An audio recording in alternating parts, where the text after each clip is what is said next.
وأن هذا صراطي مستقيما فاتبعوه ولا تتبعوا السبل فتفرق بكم عن سبيله ذلكم وصاكم به لعلكم تتقون.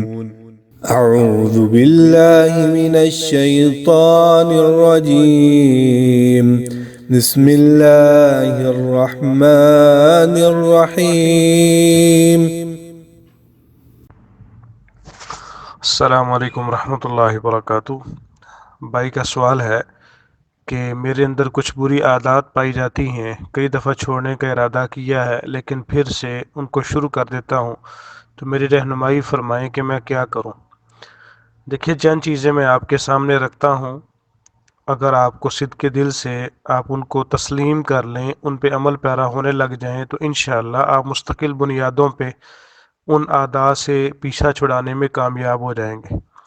سب سے پہلی بات تو یہ ہے کہ آپ اپنی ذات میں اپنے اندر اخلاص پیدا کریں کہ آپ واقعی مخلص ہوں کہ میں ان چیزوں کو چھوڑنا چاہتا ہوں۔ جب تک اخلاص آپ کے اندر نہیں آئے گا، آپ کسی بھی برائی سے پیچھا نہیں چھڑا سکتے۔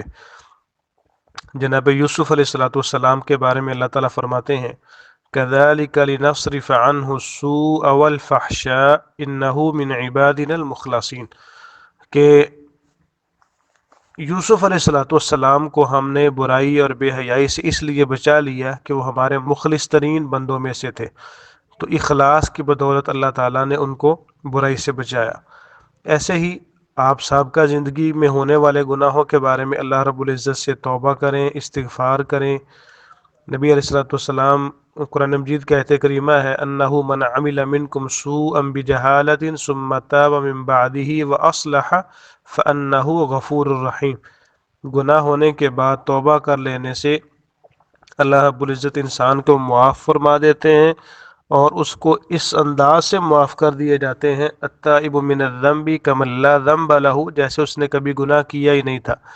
تیسرے نمبر پہ آپ اپنے اندر تقوی پیدا کریں، اللہ رب العزت کا ڈر اپنے اندر پیدا کریں، اپنے اعصاب پہ اپنے ذہن پہ اس کو طاری کریں، سوار کر لیں۔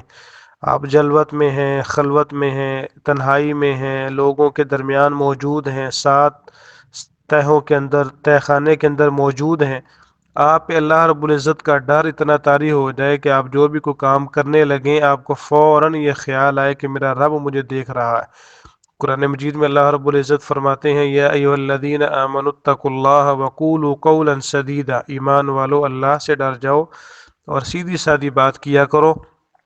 اس کا فائدہ یہ ہوگا یصلح لکم اعمالکم، اللہ تعالیٰ تمہارے معاملات کو درست فرما دیں گے، ویغفر لکم ذنوبکم، اور تمہیں معاف بھی کر دیں گے۔ تو یہ تقوی کی بدولت اللہ رب العزت انسان کو گناہوں سے بچا لیتے ہیں اور اس کے معاملات میں درستگی پیدا فرما دیتے ہیں۔ ایسے ہی آپ کثرت سے استغفار کو لازم پکڑیں، آپ کثرت سے اٹھتے بیٹھتے استغفار کرتے رہیں۔ نبی علیہ السلام کا ارشاد گرامی ہے جو شخص استغفار کو لازم پکڑ لیتا ہے اللہ رب العزت ہر غم سے، ہر پریشانی سے، ہر مصیبت سے اس کو آزاد فرما دیتے ہیں اور اس کے رزق میں بھی فراوانی فرما دیتے ہیں۔ ایسی جگہوں سے اس کو رزق دیا جاتا ہے کہ اس کے وہم و گمان میں بھی نہیں ہوتا۔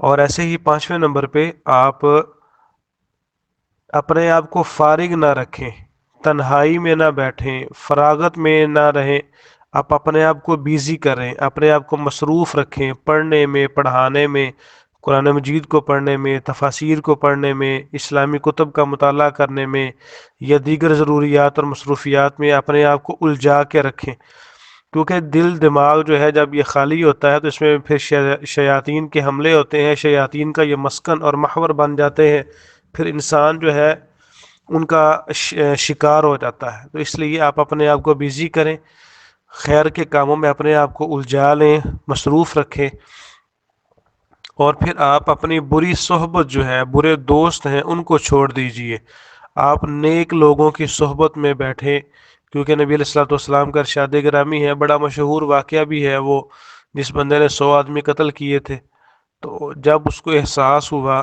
اس نے اس برے لوگوں کی مجلس کو، بستی کو چھوڑا اور نیک لوگوں کی بستی کا انتخاب کر لیا۔ ویسے بھی عربی کے اندر بھی کہتے ہیں کہ الحمام مع الحمام، کہ کبوتر جو ہے وہ ہمیشہ کبوتروں کے غول میں بیٹھا ہی نظر آئے گا، کبھی کووں کے غول میں کبوتر نہیں بیٹھتا، اور کتا جو ہے وہ کتوں کے جھنڈ میں نظر آئے گا۔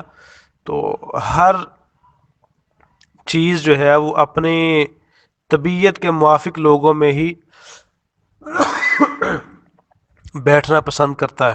تو اس لیے بہتر ہے کہ آپ اپنی بری صحبت جو ہے، برے رابطے جو ہیں، ہر وہ طریقہ اور ذریعہ جو آپ کو گناہ کی طرف لے دیں، ان کو چھوڑ دیں۔ اللہ پاک آپ کو انشاءاللہ بری عادات سے بچا لیں گے۔ السلام علیکم ورحمۃ اللہ وبرکاتہ۔